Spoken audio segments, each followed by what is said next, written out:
All right. So we're on a little bit early. We'll just hang out. How you doing? Good. This is exciting. I'm very excited. A lot of people were excited about this. But the real question is, who's better looking? You are. Oh, thank you. Thank you. I take it after you. Must be genes. Yeah. There's no question you are.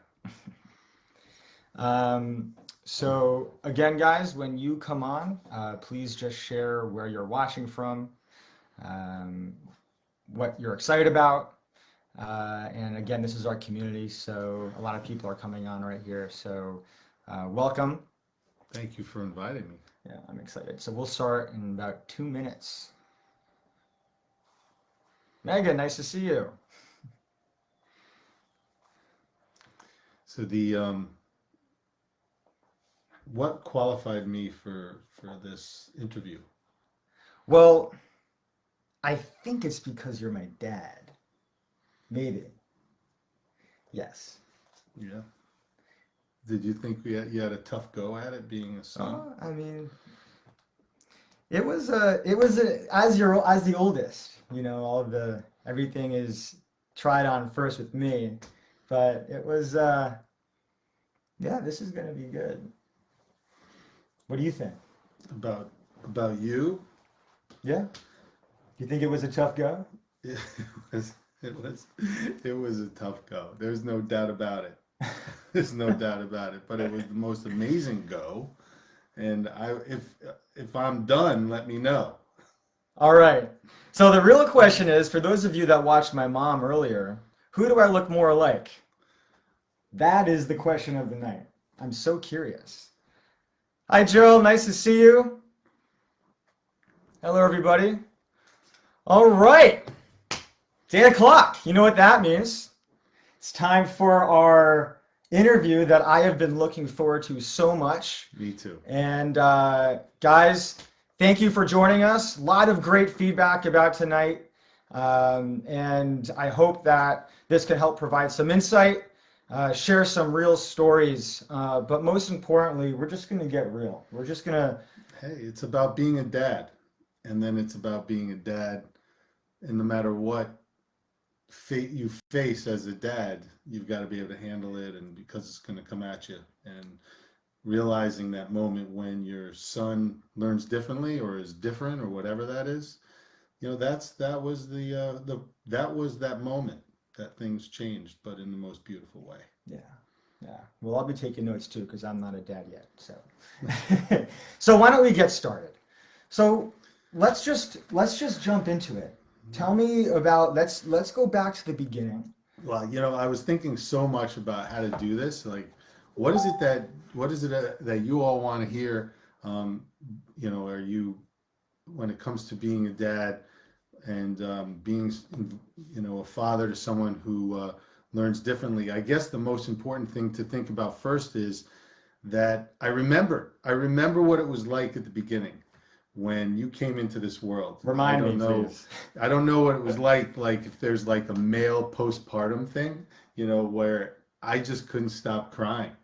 I was crying as I was driving. I was Same. crying.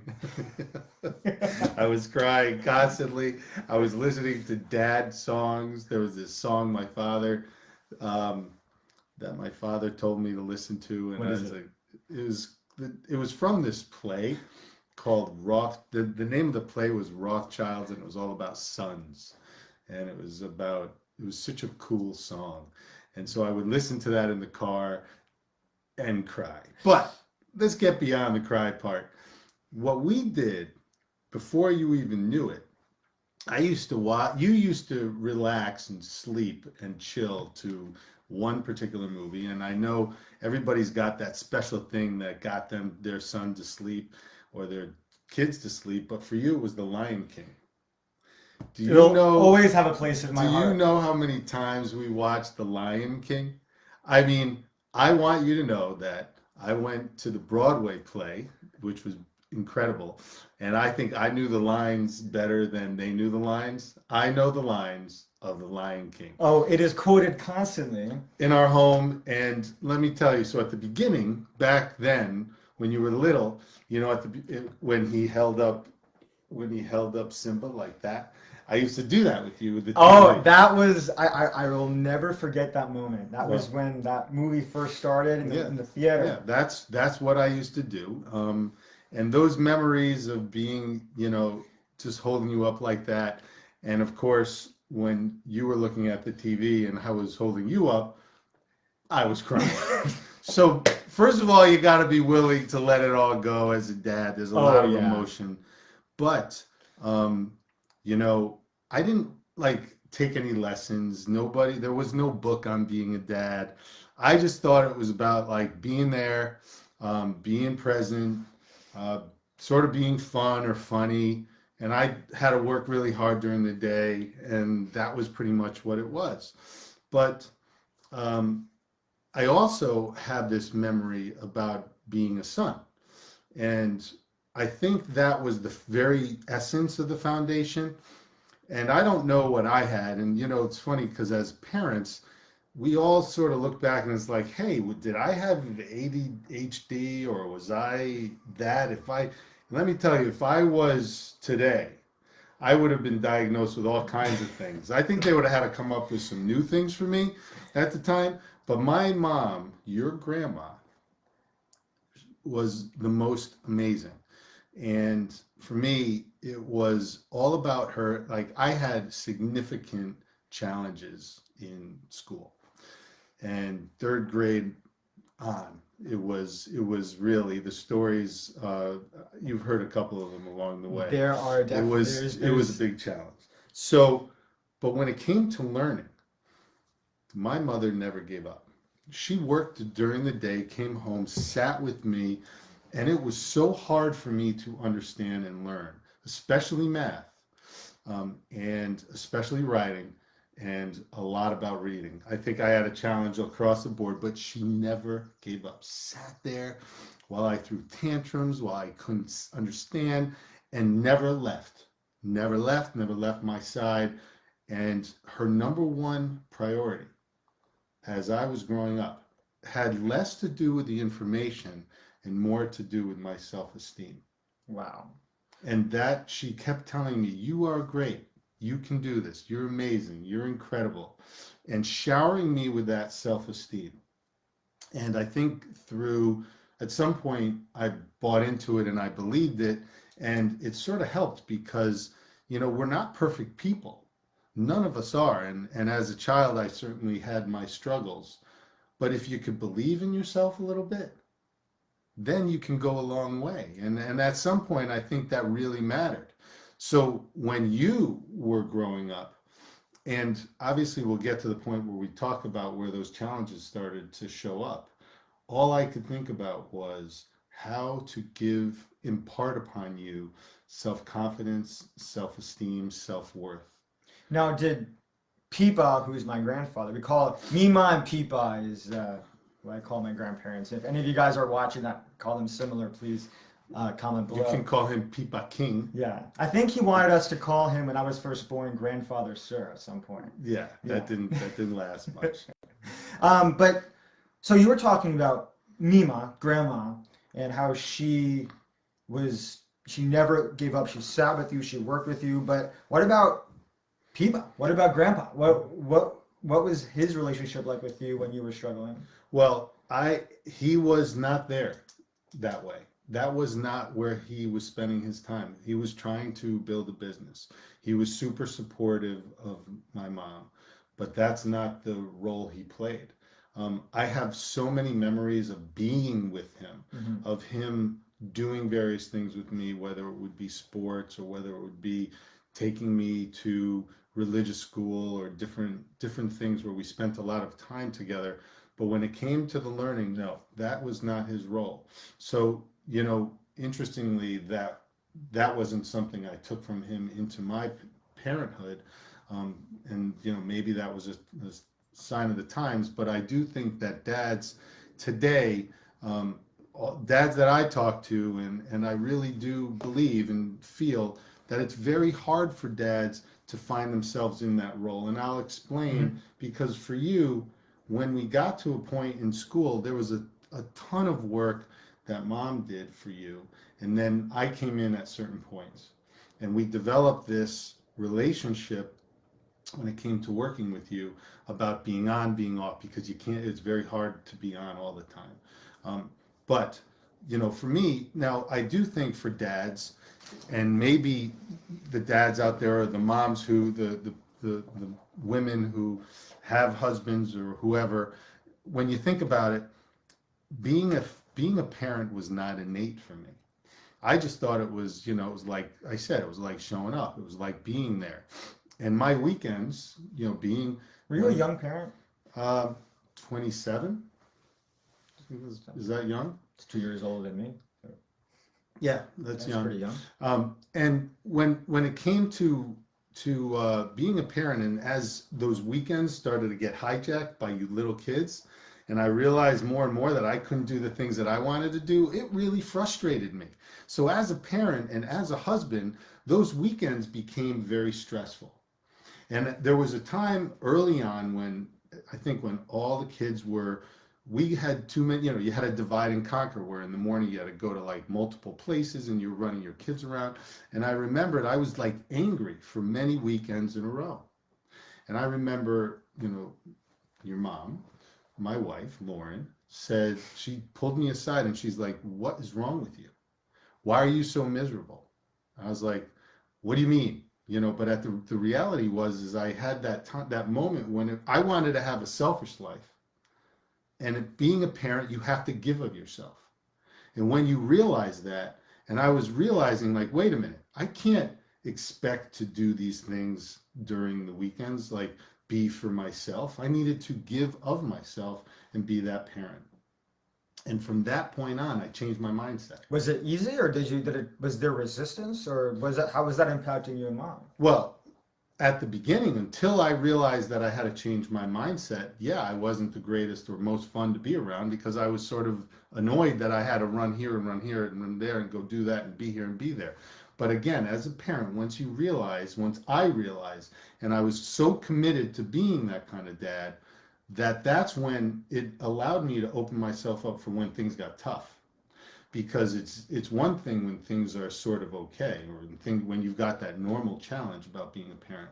But when it started to get tough with you, and I started to have to give up more and more things in order to be there for you the way you needed me to be, I sort of needed to practice giving of myself as a dad. And by the time it was time, I was ready. So how did you start giving yourself more to your kids and making it less about you, but also making sure that you didn't lose yourself in giving? Well, I guess the best thing I could talk about is that I just kept creating new time slots earlier and earlier and earlier in the morning. I was not a morning guy. I didn't like to get up and work out. You don't know me that way. No, not. Now I get up at 4:44. That's my time. But the truth is that until I realized I needed to carve out a new time slot, that's how I ended up finding more and more time or the time that I wanted to do for myself. But the turning point weekend was a big part of my life. But I want you to know that I just want to quickly, how did mom approach you? Like, what was that conversation like? What did she sit down with you? Like, how did she catch you at the right time? Because there's families out there, there's parents out there that may be in the same boat. And how do you even approach starting the conversation?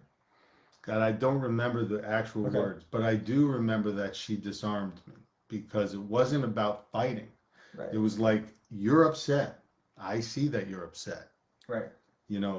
What is this all about? I think I get it, but I think you've got to rethink things, because we're in this thing. This isn't going away. These games, this running around, weekends got hijacked. And so that's all it was. Wow. But once truly, it's about enjoying the process and giving of yourself and like letting it go. And then we really did, that changed permanently. But she was never afraid to approach. I can imagine that if somebody is defensive, if I was not willing to listen and not willing to self-reflect, because Right. self-reflection is probably the key to all things. Wow, If that's you so key. if you could Right. self-reflect, someone could criticize you and you could think about, gee, what part am I playing in that? That's self-reflection. So I mean, I try to do that, and I think I tried to do that back then. Right. But I want to mention something, Jake. You were talking about this role early on when it became clear sometime in that grammar school period when it was tough for you, and Lauren was working with the school, grammar school. Those were the days. It was easy. They were so wonderful. They were loving. They were embracing. And it was challenging. I guess being your teacher was tough back then too. But at the same time, they worked with us and they worked with you. And I think you came a long way through grammar school. And that's where Lauren was able to work with the school system well. So I didn't find myself in those meetings, during that time. I always was at that parent teacher sort of night thing, but I wasn't running in for that. And I don't think we felt like that the crisis mode was up, but I was ready. And there were times throughout your childhood when the crisis mode, when that sort of, that fire alarm went off and it was time. I think, the earliest sign of a real problem was the summer after third grade when you went off to camp, and it was a very rough summer. And we didn't realize this was the wrong place for you to be. And halfway through at Parents Weekend, when we went up there and we wanted to see our son, and it was so exciting, and we were talking and we were excited as we were driving up, and we waited at the entranceway, and they lifted up the thing, and it was this tradition where all the parents go running down, and we go running down to you, and that we see you and you're so excited to see us. But the day unfolded and we started to learn that there were a lot of problems going on with you there. And it had to do a lot with what they call social integration, which is one of the things that you dealt with. Social integration. And you had social integration disorder, where you couldn't understand cues and social cues and communication and that sort of thing. We didn't understand it back then, but it presented itself and it was rough. So we're sitting there and it was like, do we take you home out of this thing, out of this environment? Or do we keep you here and have you work through this environment? And at this point, this was the crisis mode. You would say this would be the first moment of crisis in relation to my different challenges that I was facing. The big crisis. There were things showing up at school. But when How old was I? Summer after third grade. Summer after third grade. But while things were showing up at school, they didn't present themselves this way. And so Mom and I, Lauren and I, were really faced with trying to figure out, what do you do? And during the summer, I'd say 80% of it I took the lead, because it was like I had to work with the director, and we decided to keep you there, and it was these constant conversations. So, right. This was a critical moment. I remember this. This was one of the first real traumatizing experience that I had. I was at a sleepaway camp in third grade for 7 weeks, and that visiting day came and I broke down. Yeah. I broke down, and as a father seeing your kid breaking down and being away from home, and then, like, was there an element of being the savior and wanting to save the day and protect me? How were you fighting that and doing what was? We wanted to take you away, take you home. And it was not the right place for you. Let's take you home. But then we started to weigh those silly options that we all go through. It's like, is that the bad lesson? Is that the wrong thing to do? Should we tough it out? Does it teach them the wrong lesson?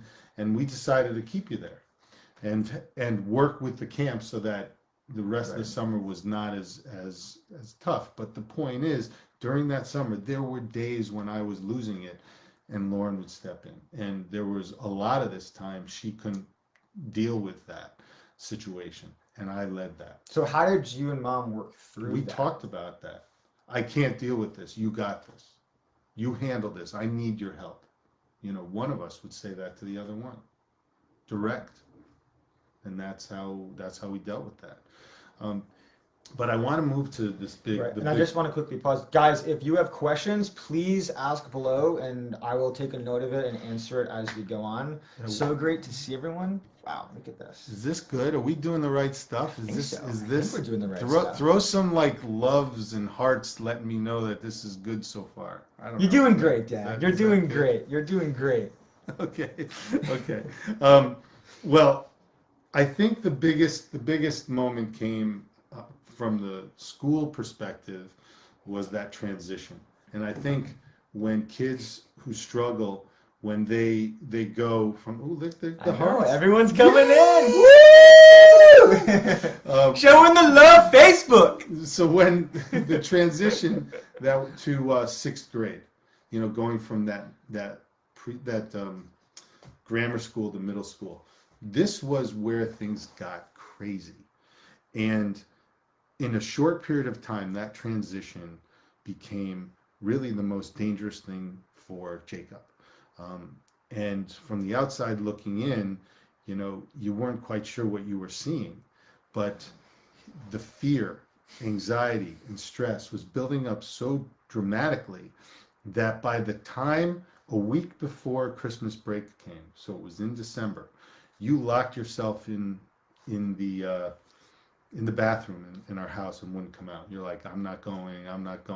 And when we went into the school to talk about, gee, what the heck's going on over here? All we heard about were two words that are ringing in my ears. I can hear this individual say it like it was yesterday when he wanted to do behavior modification. All he talked about was, you're misbehaving. We need to do behavior modification. This had nothing to do with you as a person and what you were dealing with. Pisses me off even when you say that. So it got what I would consider to be dangerous, because I didn't know what was going to happen to my son when he went off to school. It was in all of the social situations. It was in the lunchroom. It was traveling in between class. It was all those moments, those interactions. And middle school kids are the roughest. That's the roughest age group of all. So we did the craziest thing. And this was one of those moments in the family where it was tough. We pulled you out of school. We pulled Jacob out of school, out of the public school in December with nowhere to go and no plan. Can you imagine? I will never forget that moment. The moment when I was in the bathroom. It's funny because, it's not really that funny, but that whole time period, I wiped out of my memory. I don't remember this time period unless it's told. So you just shared this about the bathroom. I now remember that like it was yesterday.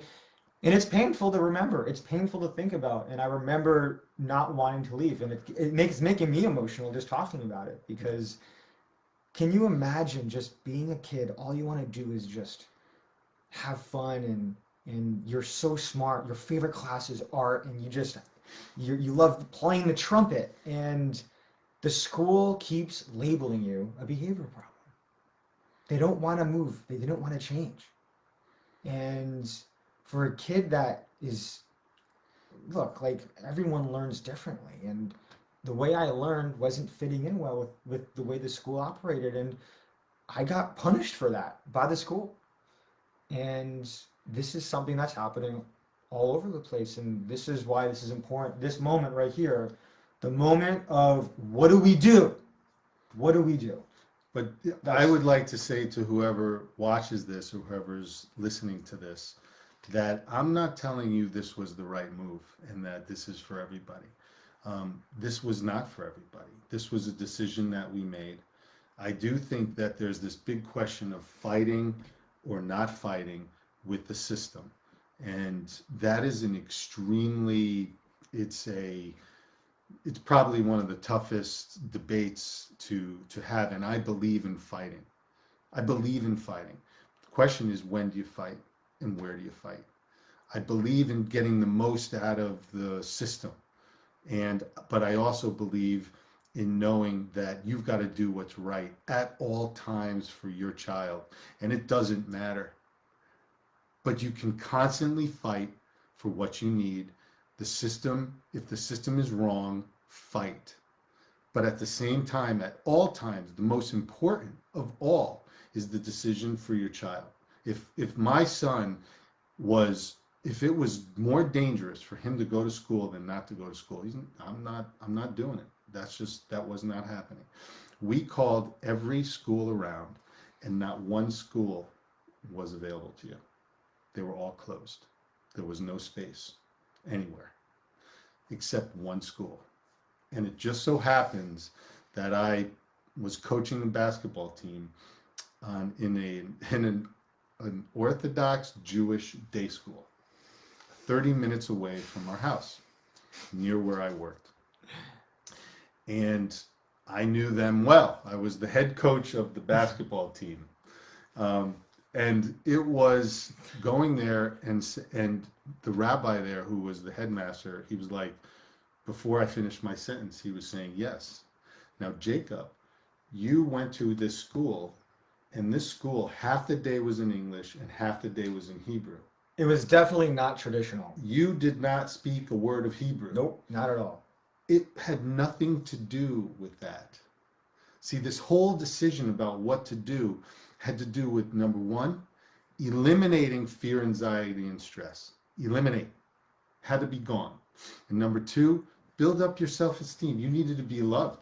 You needed to be embraced for you. And that's what went on there. The kids loved you. The teachers loved you. You were loved. And who cared what was going on during the other half of the day? And we worked on different things at some point. But you went to this school, and it was the place that saved your life, because you needed a place to sort of settle. And that's where we landed. And it wasn't about any of the classes and learning at this point. It was really just about, dealing with that. I want to tap on that for a minute, because I speak to a lot of parents, and a big concern is, well, what about high school? Well, what about college? What about, if they're not going to go to right school, then they're not going to be able to go to college? Or what if I homeschool? Like, there's all these questions. But how did you had friends that their kids were going off to high school, and then they were talking about college maybe one day, and how did you stay strong with your decision? And what, like, did you not think about my, like, high school or I mean, I was young, but still, like, well, that one of the question. things, when you got tested for the second time, which was somewhere around a year after you left school, you were tested again. You were tested in third grade, and then 3-4 years later. And the clinical psychologist who did your testing pulled Lauren and I in, sat us down, and said, there were two things she said. Number one, your son has raging, she used the word raging, ADHD that has not been treated. And the other is, you had all this list of other things that had to do with social integration disorder and all these other things that I can't even remember the words. They were all big, scary words. And she said that from this point, you should not worry about college. That's not the kind of future someone like Jacob has. And that you should really worry about just making sure he has friends, and that he can be in the smallest environment possible, and that he just learns how to possibly integrate with people. So, for us, that was like, whoa. Well, at the time, don't forget that because it was so rough, we didn't worry about school until 18 months after he was there, 18 months after you were embraced, when everything was calmed down, when you were looking around and you started to feel good about yourself. And I remember the lessons that my mother taught me about the power of self-esteem and the power of self-confidence. When you felt this way, and I remember driving you to this school, and that I do want to talk about those drives, because that was part of the sacrifice, because that whole morning thing disappeared when I started to have to bring you there. So when you looked at me and you said, Dad, I want to go to college. How old was I? You were, This it must was have about, been it was seventh about grade. 18 months Seventh after, grade, yeah. after you'd left, so it must have been the end of 7th grade. And you were like, I don't want to be a rabbi, and I don't want to go to a yeshiva. I want to go to college. And that was the first time you took it on yourself, and you were like, so let's go figure out how to do this. And 18 months prior to that, that never would that was So the point about where your head is, right. and to the parents who are saying, well, what about my son, and what about my daughter, and what should I do about college? I think that all those things come when you create when you create the environment where your child feels that confidence in themselves and in the environment, and a willingness that you will go the distance, and it doesn't matter where they end up. Wow. I think that there's a competitiveness part, especially as a guy. You know, you want your kid to be successful, and you want your kid to provide for the family, and like it's challenging. I could only imagine. And so as a dad, Jake, thank you. Give me dad advice. When your child is born, you sit there and you think about all those things that this child is going to be. You know, you were going to be my basketball star. Okay. I retired freshman year of high school. But at the very beginning, it was all these things open up, and it's not until things start, falling off, when you start to realize, okay, this is going to be challenging. This isn't going to be that dream walk in the park. Where truth is, I don't think anything is. Who has that? If it's so easy when they're young, it's going to be difficult when they're old. If it's tough when they're young, you got a chance for it to change when they're older. But there's no walks in the park over here. Nobody gets it like that. But that's what you think when you have that, your son. So you started to, it was like the things that I thought, those had to go away. Wow. And it had to be all about what you wanted, and what you became, and what your passions were. And when you're able to do that as a parent, that's when the real love shows up. Because, I just wanted to love whatever you wanted to do. And if you think about it, all these things, these passions that you've had, we've loved that process along the way, and embraced the crazy stuff that you've done. And you've done some crazy stuff. It's not on Facebook Live, Dad. But we've loved it all along the way. But I think as a dad, getting to that point is probably the most important part of the whole thing, is realizing that it's not about my dreams on you. It's about, what are your dreams? And how can I support that any way I possibly can? And my commitment as a dad, like from that weekend when I had that thing going on, and I was like, I got to be present, I got to be into the weekend, to when it was I who had to drive you to this school. And so that morning workout that I told you that I started to do earlier and earlier, that was gone, and I couldn't do that. But that was okay, because I was committed. This is where we were going. And it just built from there, my part that I had to play. And I was willing to do it, whatever it was. Wow.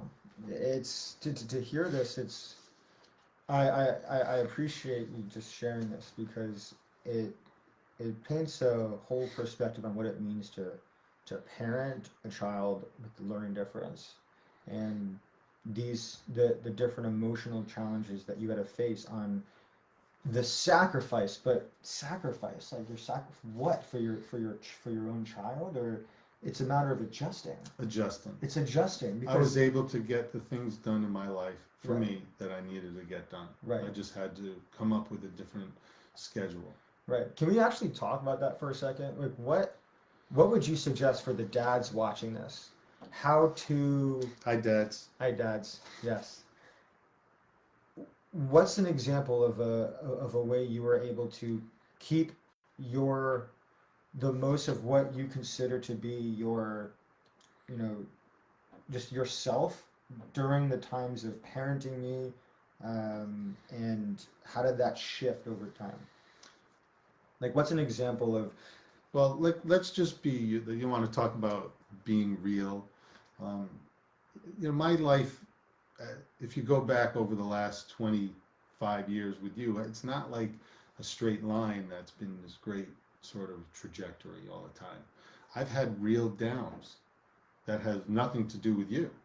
As a dad as a person who's in a career, I've had ups and I've had downs, and I've had real rocky roads. And I've had to lean on my family, I've had to lean on Lauren, I've had to lean on myself and try to figure out my stuff. I've had to find mentors to help me overcome my biggest challenges. So I think that I'm not going to just sit here and say, oh, you just do this and you become great. I think we men are looked at as sometimes having to carry the ball, but we have to deal with ourselves. I mean, we come in as imperfect people who have to work on the things that we need to in order to become better and become better, closer to our best selves. And in doing so, it allowed me to, by working on me, it allowed me to be better for you and for the other two children who only get a very small part of my Oh, right. I have two other siblings. Yes. Yes. Which is a whole nother conversation. It is. We'll bring them on also. But I'd like you to know that I want to talk about an analogy that I remember saying, and I think as a dad, if you're looking at your child and your child's struggling, and this child is trying so hard to get through their day. Is it their day? Is it their school? Is it their friendships? Is it whatever that might be? They're dealing with this stuff. And what we can do as parents, and we can do it a lot of different ways, it's like them. I always think about you, and at any point, any of my kids, but you're running on a beach, and all these people are running, and you're running, but you've got this big parachute that's attached to you, and you're trying to run on the beach, pulling a parachute. Can you imagine how hard that is? You can, because you did. You had to run through life with this thing, which is your learning difference, until we figure out a way to unclip it. Until we figure out a way to unclip it and let you run free. In that moment when you run free, it looks so different. What it looks like is you with your trains. What it looks like is you feeling good about yourself at school for the first time. It's about you feeling like you can do this, that you can go to high school, that you could be successful and get a grade. And a grade. And I remember that grade. And then go to college and figure it out. Oh my gosh. But our jobs as dads is to figure out a way to unclip or cut that parachute from our children. And that'll give them that chance to run. And boy, they do. They run so far and so fast. So, you're all here for Jake, and Jacob is really good at communicating, and Jacob has mentees and people, and he listens to kids who learn differently, and he helps them. The very thing you do so well were the things that professional said you would never be able to do. How'd that happen? How did you become that, where you're so understanding and you could read people? It's because, by the way, I was told I could go here and tell you all the things I was told I could never do. And a lot of times we become that thing we're told we could never become. And I think as kids, that's what happens to our kids. It's what happens to us. I think we've all suffered from some of this stuff along the way, and we survive. And we got to be there for our kids too. Wow, that's so good. Thank you for sharing that. How are we doing? Am I doing okay? I'm doing well. I wanted to answer a question that Jennifer just asked. She said, it would be great to hear about the balancing act of parenting kiddos with and without learning differences. I deal with jealous of my non-dyslexic child, feeling like the dyslexic one gets all of the attention. Would be interesting to hear your siblings' perspective on that someday too. Well, first they got to come on You should here. bring them in here. But I don't. Have you talked, Jake, about the 95.5? I have not talked with the 95.5. Guys, get your pens and pencils out. This you don't need this, because if you're listening, you get this. That child of yours, they take up 95% of the air, and everybody else has to share the last 5%. Tell me that's not true. Everybody deals with the exact same thing. And the truth is that we've got to be there for them. They will come out and require the kind of attention they need. Our children who don't have learning differences, they need it. They need that help. And I found with our kids, so we have 3, and each one of them has had significant needs along the way that require equal amount of attention, but in different areas of their lives. So you've got to be ready for that. But I think we were very open. We talked to Max and Sydney about you. We talked about the need that you had for a certain amount of time, or this or that, and they were there. I think they deserve a tremendous ovation, because they didn't present it during the worst or toughest times, but they certainly made sure that they stored up all of their needs, and they came at us pretty hard along the way. Yeah. By the way, you still require 95% of the air. I now I do it just on purpose. No, I'm just joking.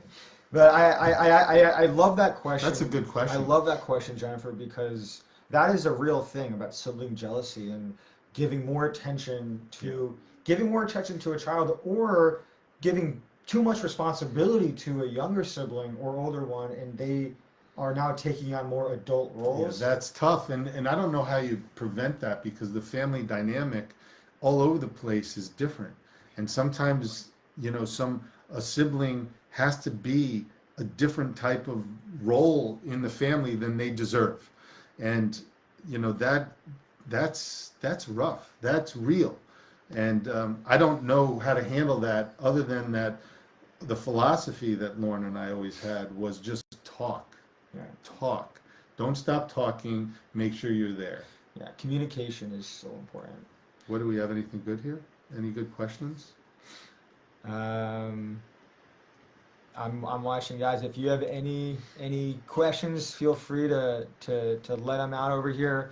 But I do want to say that communication, to have transparency and to connect for a son to connect with his father, especially one who is trying to be seen and heard, because I had a hard time fitting in school. For the dads watching, just to hear from the son, okay? All I wanted was for my dad to be there with me, next to me, and to have another guy to talk to. And you were there. And when I was younger, I remember there were times when I remember you working through that transition from yourself to me. And that's something that I think a lot of dads face. But for the dads watching, your child is trying. They're trying. And kids feel they feel the frustration of a parent when if they're trying to read, or when it comes to math, and all of a sudden they freak out because their stomach is hurting. My stomach used to pain me whenever I would read. And whenever I would do math, I needed the temperature of the room to be perfect, or else I wouldn't be able to focus. I was very sensitive to this, and that's frustrating. That's frustrating. But to have patience and to try really hard to get in your child's shoes. Imagine what they must be thinking, because it's not that they don't want to, because it's amazing, the kids that I work with, when they say, oh, I can't focus, when in reality, when they're doing something they love, a passion of theirs, a project, even Minecraft, they'll spend hours doing it. So they can focus. It's just that doing the thing that they don't want to do or have a hard time doing, that's where the adversity comes in. And that's the greatest lesson of all, to learn, to experience adversity at a young age, okay? But to have a role model, which is dad, to guide through some of the most painful moments. Because think about your childhood. Think about the times when you were going through a social challenge or an academic challenge or dealing with parents. These are your kids. And I really appreciate you sharing and opening up. And I think a lot of people got some good advice and just really appreciate your story. There's something else that might be worthy that I was thinking about as you were talking, and you speak so well, Jake. Really impressive. Oh, I think I get it from you. No. Do we talk the same? You take it to another level, Mr. Sussman. But I will say that when it comes to parenting our children who learn differently, we get really excited when something seems to work. You know, whether it's, oh, you've got that medication just right, and they got it, or you've figured out that tutor, or you've got that extra help, or you've got that flow of how to get them through the tougher assignments or what have you. The one thing I think we all understand is that there's no such thing as set it and forget it.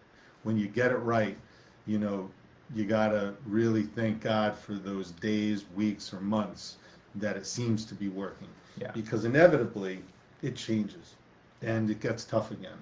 So, you know, that is a reality. That's one of those things that we deal with. And then we have to figure out the new. You know, what is the new situation? What do we have in front of us? And what do we have to do to get to the right place? Yeah. But, you know, somebody did ask, this was an interesting question. Did I show you, was the question about tough love? Or was I more loving, or was I more frustrating, or frustrated, or upset? And I think that I tried to be direct all the time. I tried to be real as much as I can. I wasn't just going to tell you great things about, you know, rainbows and butterflies. I was calling you out. And you still do. When it was time. Yeah. But I really took the lessons that my mother gave me, and that I believe you can be anything. And, you know, sometimes that can be to a fault, where all of a sudden, you know, Jacob's trying to do something and I'm like, except maybe that crazy thing that you're doing. But you know what? You can do anything, you can be anything, but you've got to hold yourself accountable to do all the right things, or learn the thing that you need to learn, or overcome that thing, or you've got to play your part. What role are you playing? I would always focus on the part you had to play. I would do everything I could, but you had to do your part. But you know, that part that I would ask of him, it wouldn't be one of those things that he couldn't do. Because Jacob's greatest quote that he said, that wasn't his quote, I think it was Einstein's quote, that he said in your poem. Careful, because I never took credit for that one. If you... Oh, the fish? Yes. Oh, that's Einstein. He's getting credit for that one. Okay, so go on. What's the quote? I want to ask you the quote. If you judge a fish on its ability to climb a tree, then it will live its whole life thinking that it's stupid. That's right. So you can't ask for something that's not possible, but yet at the same time, dream of anything, because anything is possible. Yeah. By the way, a shout out to my boy Frank Zabsky, who's looking on to you as Sunshine Jr., because he calls me Mr. Sunshine, because I always have a positive I'm honored attitude. to read this. Sunshine. You got to have a positive attitude. You got to have a positive attitude. That's one of the keys. I want to read another question here from Jennifer Spirito. Excuse me if I'm not pronouncing your last name correctly. I have two that both have dyslexia. How do you handle the freak out? The child who wants to give up on learning. They are in a great school for dyslexia. So how did you handle the freak out when I would all of a sudden boil and have my moment? When, you know, that's fear, anxiety, and stress eliminates one's ability to think, learn. So if you go back to when things were really bad and when it was really tough, there was no learning going on. It was all about eliminating fear, anxiety, and stress. So that moment must be fearful, stressful, creating anxiety. The question I would ask is, how can you create a learning environment or a moment that you can get away from that fear? Never give up and you got to take those very small steps, take very small wins, take your assignment and break it up into something extremely small, and never, ever, ever give up. Never stop, because every child can keep on learning, even when they blow up, because there will be a time when they stop and they calm down. And if you can get that part where they can just learn a little bit, and try to keep it less stressful. That's so good. And also, to add to that, Jennifer, it's good to think about the activities that your child loves, the things that they naturally gravitate to, whether it's a sport, a hobby, art, whatever that is. But those are the things that they will use to help them calm down. For me, I had my model train set. I then found running, which when you freaked out, you would go down there. Right, and also it's not more of a freak out, but I would have moments of walking in circles, and this still happens sometimes. And when I can't make a decision and I'm too overwhelmed, I'll kind of shut down and not really know what to do. The one way to get me out of that, my mom will always say, "Jake, go for a run. Go for a run. Do it." And I would fight back. No, no, no, no. She said, "Go." She was persistent. Then I went, and I came back, and I would laugh, because that's exactly what I needed to get out of my circle. So, Jennifer and guys watching, think about your kids' outlets, those activities that they need, they rely on, that helps them feel in control. And those are the foundation for the tools to help with the freakouts and with helping them feel grounded. Did you like that? I do. Okay. I do.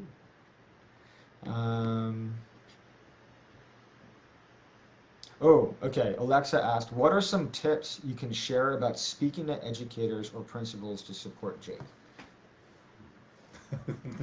Well, I do know that we would always go in every time and we would try to create a team.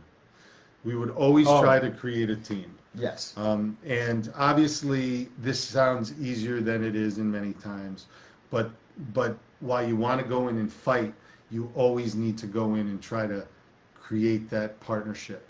The best book of all is Dale Carnegie, How to Win Friends and Influence People. If you read that book, How to Win Friends and Influence People, that book gives you the golden rules, the 10 golden rules of how to win friends and influence people.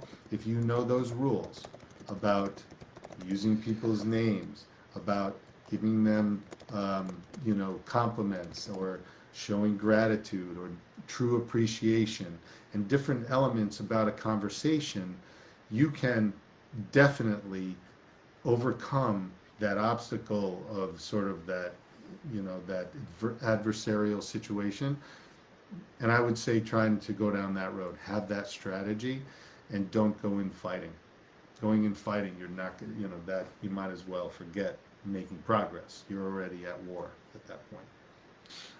By the way, speaking of which, I wanted to give a special shout out to Enid Webb and Therese Bossart, who they are incredible women and advocates, and we're actually going live on Thursday to talk about neurodiversity at home and how to help kids and adults navigate these new environments.